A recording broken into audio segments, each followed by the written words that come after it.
So, baloíar go léir agus tá áthas mór orm a bheith an seohann bhí mal bhúrne I gceart lear má hín seir féin. Agus is brean rud é a bheith sahaile rís agus sibh go léir éiscint an sohanneamh. Gan buchas le bríd cranit agus le tamás ó hé chun an gure chun teacht an seo agus a bheith páirteach san imbolc. Is mis a Kathleen Dineen is ama as mácramtha dom. Caithfidh mé rá gur drifúr mé le pádraig ó Dineen agus drifúr cumá le Siobhán Mára agus Taiag as inaice le mácramtha rugamar. Be mé caint libh mar cheoil má bhealach bhóthar an cheoil, na daoine bhí mar teanna chur orm agus mar cheoil conas agus céan fá gur hosnig mé an grúpa White Raven. Tá mé mo chonaí san elevéis le breis agus trocha bliain. Tá mé mhúinteoir san Schola Cantorum Basiliensis, choláiste speisialta I gcóir cheoil na hafochána, cheoil barócach agus cheoil na meánaoiseanna. Táim sé na dámh meánaoiseanna le 5 bliana is fiche. Sa choláiste seo tugtar aitheantas tábhacht a bhaineann leis an amhránaíocht mar chuid riachtanach ó luint ceoltóirí óga. Tagan nimig léin ó gach taobh don domhan ag déanamh stadéir ag gach sais iarlis ceol. Caithfidh gach duine acu, fiú mátá siad ag déanamh stadéir an violín nó an organ nó an harpsichord nó mar sin. Caithfidh siad go léir amhránaíocht álam feadh 2 bliain nó 3 agus sin an obair a dhéanam se an son.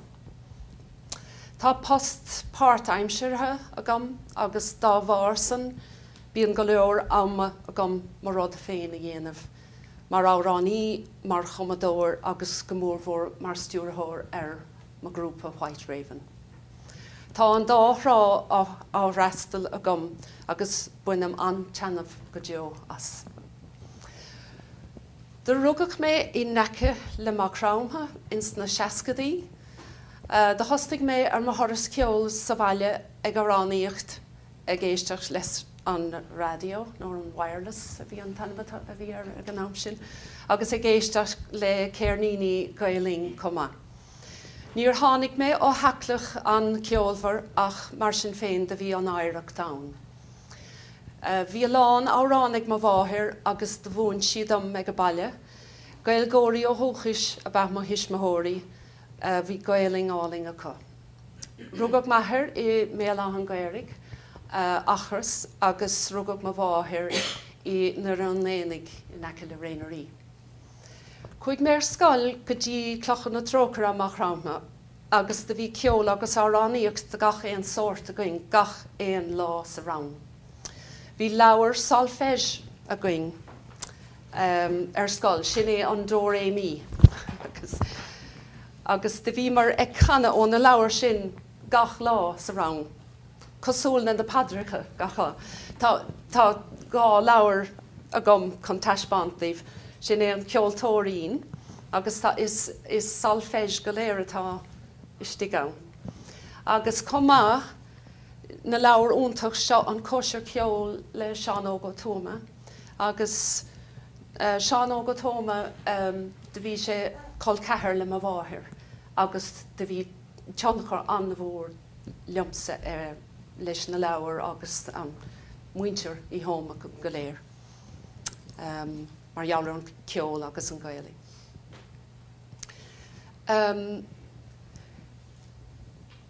Nuair a bhíos 10 mbliana d'aois na mar sin bhíos in ann ceol a léamh go flúirseach agus na cailíní go léir eile sa rang. Cheapas go raibh an levéil sin cotíanta I ngach scoil in éireann ach ní raibh. Níos déanaí thuigas go raibh sé an neamhgná fad agus go rud an speisialta é. Os rud é go bhfuil ag múna ceoltóirí óga ó gach áit ar domhan, tuige minis gur eisceacht a bheith levéil cóthard sin a bheith ag an níos sin. Tá anna bhuaich den na meánaoiseachta go léir I mácramtha go mórmhór de má mhúinteoir an túr Columba, Sister Columba an tanna a bhíthir irthing. The cuid me go dtí go leor féilte agus ceol curmacha le mo hisismóirí, go dtí béalán Gaeilge, agus is cuinnam go maith Kathleen Dineen nó Kathleen Welsh ag chana cachéimenia mar hampla. Ag an huitsan seo Malahórna go minic de bhí mar ann, agus is cuinnlam Séamus Mac Mahúna thuas lorry agus microphone I lámh amhánaige agus piúnt san lámh eile agus é chana séamalach mo gile mar agus bhí sé go húntaach fad. De bhí mé anna óga go nám sin.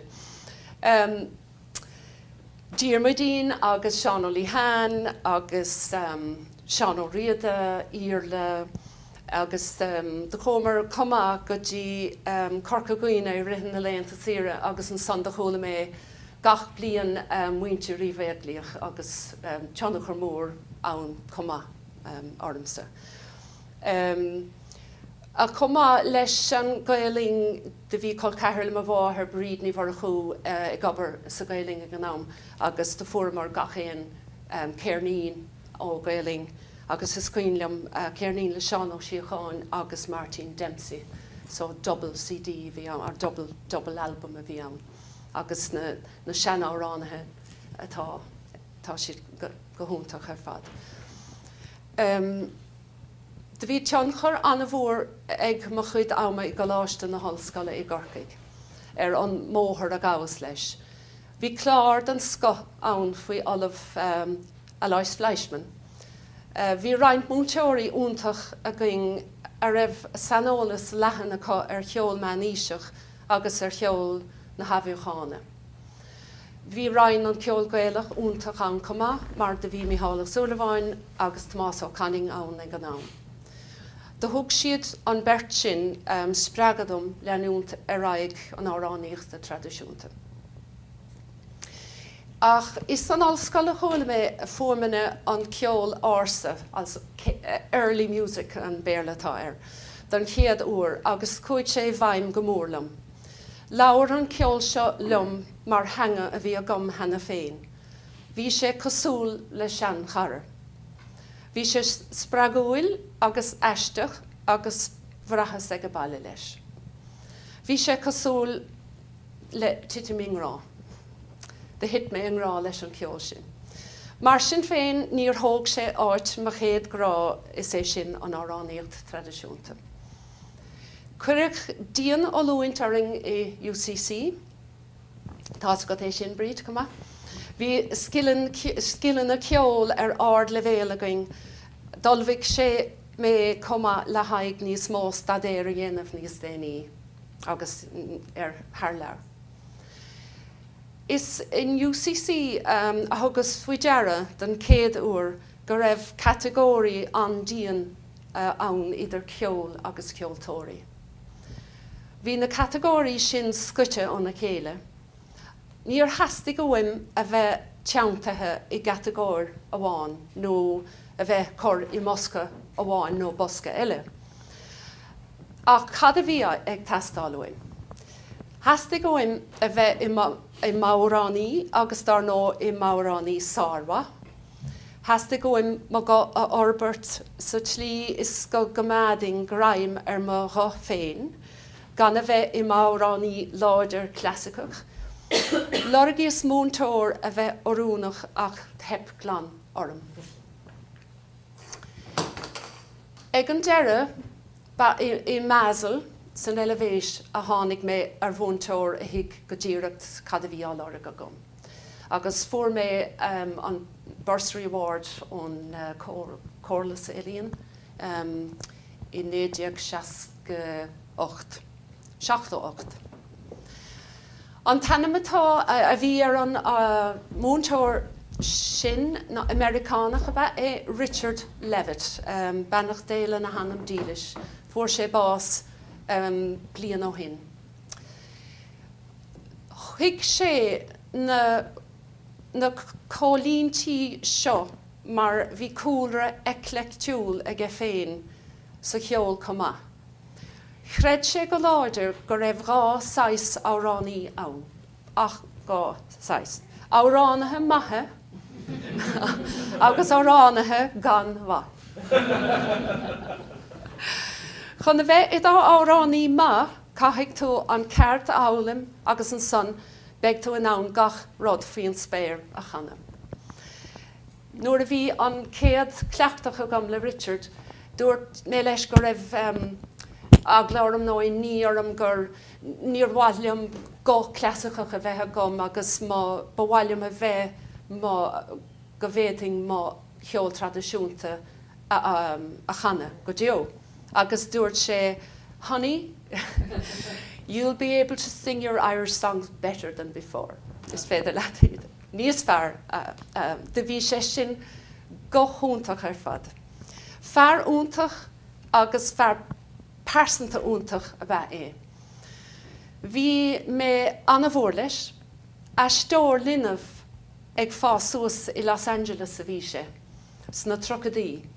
Cha sé áma ag canna agus ag rince ar an stáirte le réalta Hollywood ag an am, cosúla Mickey Rooney, Greta Garbo, Marlene Dietrich, tá de bhí lán gríon grafna aige agus é anna óg ar fad.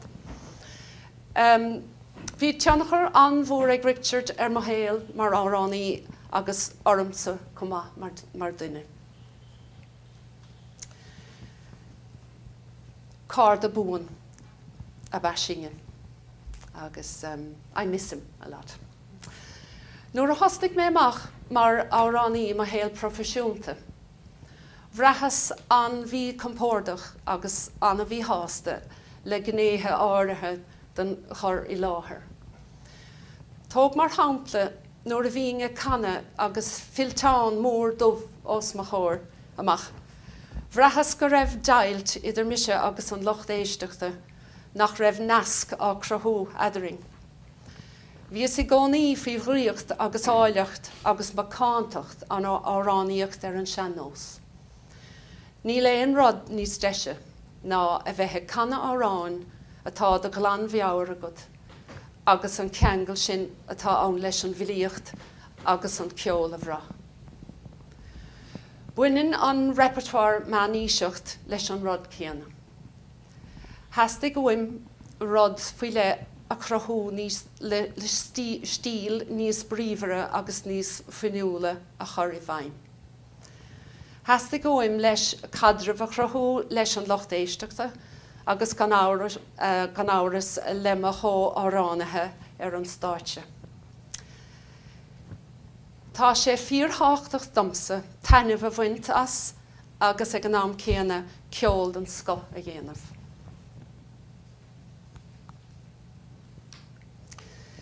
sé an rud is táchtaí atá buinte amach agam I mo héal mar ceoltóir ná White Raven a bhunú. Mar tugann sé an dá gné dem cheol agus táchtaí domsa le chéile is iad san an ceol meánaoiseach agus an ceol traidisiúnta. Tugann sé déistam mo scileanna commodóireachta, mo scileanna cóirithe agus na smaointe go léir atá agam a chur I gríis. Canamíd I gó cheol le chéile go fuirfe I gcónaí.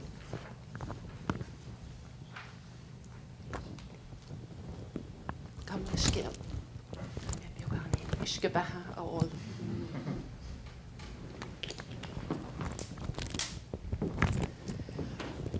Bhhailm beagánaí a rá mar gheall ceol na meánaoise. Clúdaíonn ceol meánaoiseach na céadta bliana agus teangacha éagsúla is turas anna bhór é. Bhhailm sa deire cúpla sampla thuairtíomh ar an 6 seo ceol atá ag gceistegam, agus beidh sé bhábalta an tionachar atá ag an gceol seo ar White Raven a chluisiint. Agus tuaigh me ar Robert agus ar Matthias chun a teacht nuas inis chun Canadam.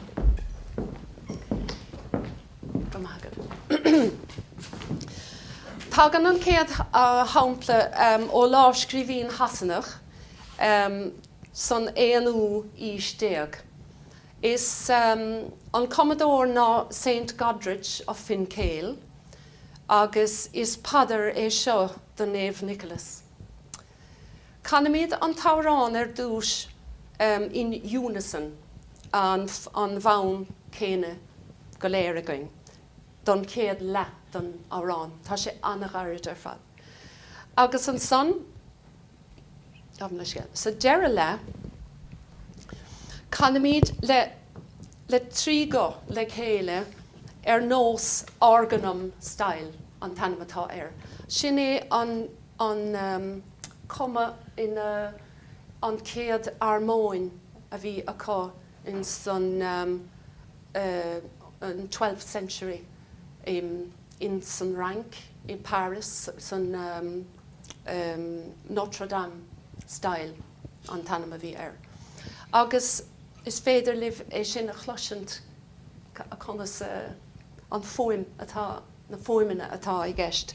Is an óim, an laum, an oscailt agus an láidir é. So, Saint Nicholas.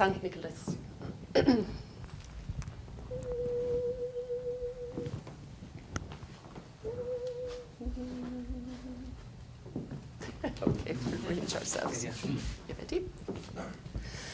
Saint Nicholas, God is truth, timbre hos fire shone hos. At the borva, at the bar, Saint Nicholas, bring us well there.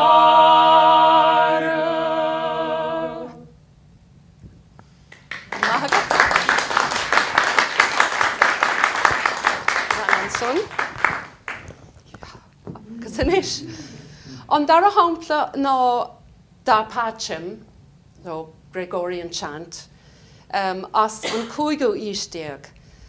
Sé an tanamatá an harmony seo ná fóbúrdón, sin focail Frankíis, French. Agus bíon na gachanna glúiseacht sús is síos le na chéile, an ún is an aul, I dríana agus I seachta. Is rod a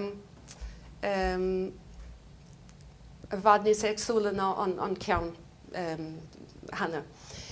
Is fóim anna bhile sé. Agus déananig mé sin dúis agus tar éis canóimid an beagáín ceola chum mé féin in san dán W.B. Yeats, The Stolen Child. Agus is féidir libh fóimine an fóbúrdán a chluisiant I má arrangement de bhí agam. So an céad a hampla an da páchim.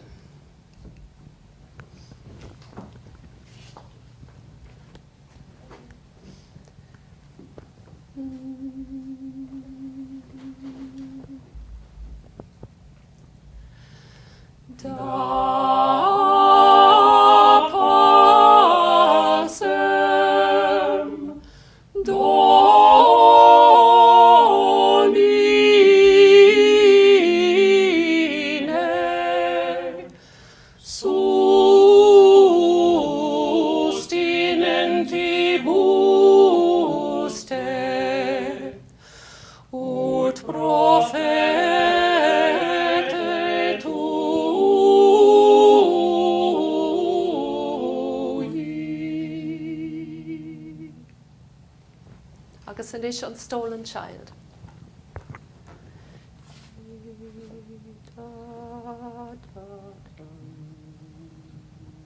Verse 1.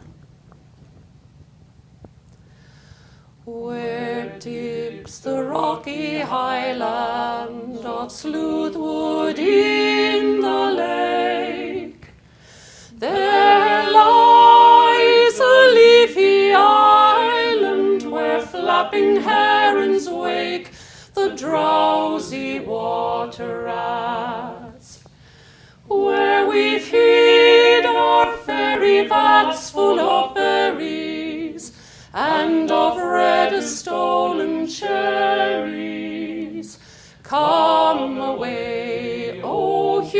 child, to the waters and the wild, with a fairy hand in hand. For the world's more full of weeping than you can understand.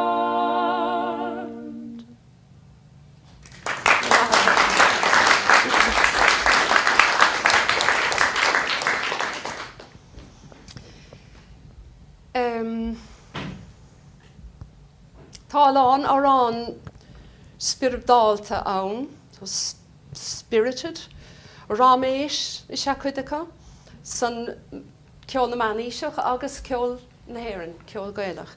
Agus tóg mar hampla, bhhailín sampla latricotea ón Spáin sa cúga éistíag, agus níl éon translation agam, ní féidir le marrá cad is mar jaall ar an seo. So, ráméis ar fad.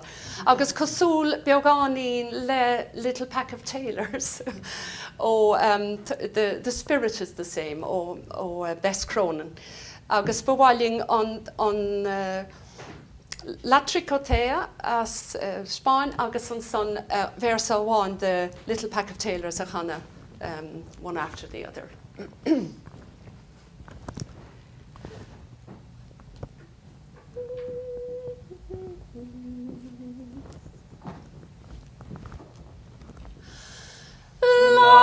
Latricotea, San Martin la Bea, abres un poco la señalea.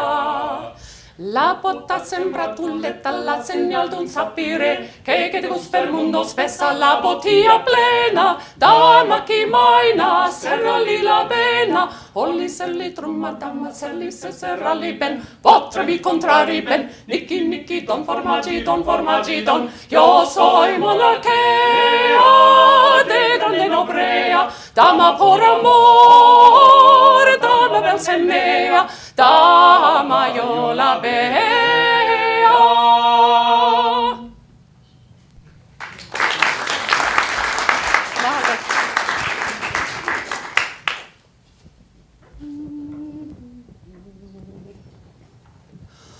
Oh, how we rattled them, and oh, how we chased them, and oh, how we rattled them, the little pack of tailors. Oh, how we rattled them, and oh, how we chased them, and oh, how we rattled them, the little pack of tailors. I went to Dublin and I met a little tailor. I put him in my pocket for fear the dogs would eat him. The dogs began to bark at him and I began to beat him. I threw him in the water for fear the dogs would eat him. Oh, how we rattled them, and oh, how we chased them, and oh, how we rattled them, the little pack of tailors. Oh, how we rattled them, how we chased them, and oh, how we rattled them, the little pack of tailors.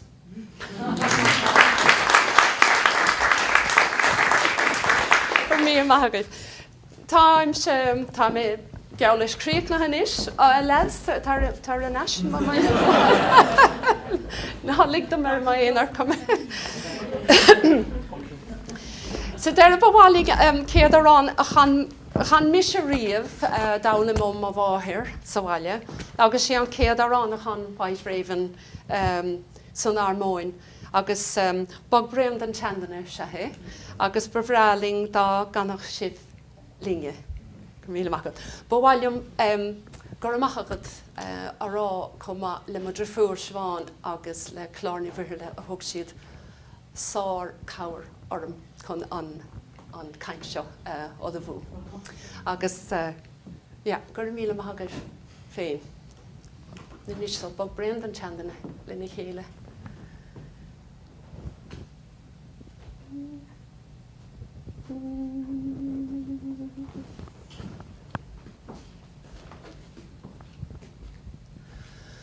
Bog bren, bog bren, bog bren, den tannene. Bog bren is splash fins, bog bren, den tannene. Queer holla, queer holla, queer holla, han shandene. Queer a holla is ní a hos spog deoch den tandene. Bog brim,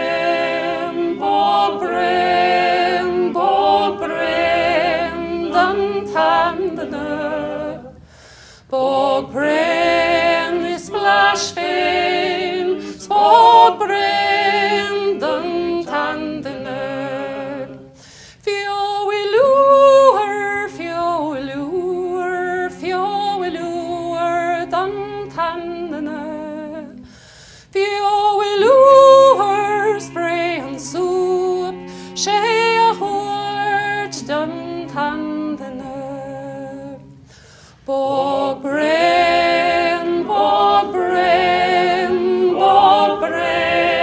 den tandene. Bog brim is splash fain, spog brim den tandene. Gur míle maith.